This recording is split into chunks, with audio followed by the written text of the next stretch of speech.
So, good morning po mga boss. Ngayong araw na po ito mga boss. Meron po tayong customer. Isang badya po. CT125 po ang ating customer ngayon mga boss. Ang issue po nito ay papalitan po ng signal light ang kanyang motor dito po sa harapan. So, ayan po. Tinanggal ko po ang mga tornilyo dyan sa headlight cover niya po. Para po matanggal natin ang kanyang signal light kaliwat kanan po. Kasi nakatouch po yun sa ilalim ang kanyang signal light po ng badya. Kahit po sa CT100, ganun din po, nakatouch po sa ilalim. At ayan po, tinanggal ko po ang tornilyo dyan sa ilalim. Ayan po mga boss, tinanggal ko na po yung kanyang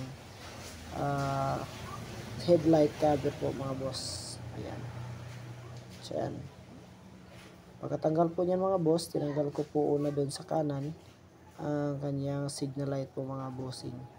Yan, una ko pong pinalitan ang sa kanan po na right side po ng signal light. Ayan. Sinalpak ko po yan mga bossing. Ayan. Hindi ko na po yan masyadong inano pa po. Pinaklaro pa po talaga ng video. Goods naman po ang wiring po ng motor na yan mga boss. Wala naman po problema.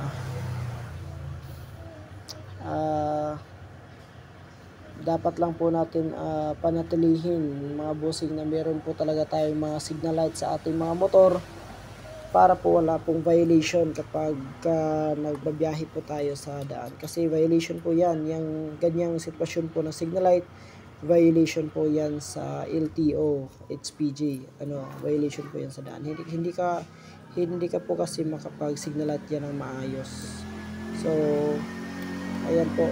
So, kailangan po talaga natin palitan kapag mayroong sira ang ating mga motor sa gulo. Kailangan po na gumagana talaga ang mga signal light, mga bossing.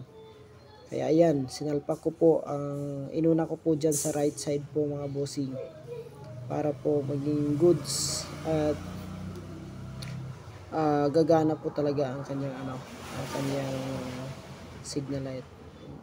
Naputol nga po pala dyan mga bossing ang kanyang sakit at ayan, sinalpakan ko po doon sa luma niya mga bossing. Ginamitan ko po sa luma na sakit po mga boss. Pinutol ko po yung wire at ikinabit ko po dyan sa bago.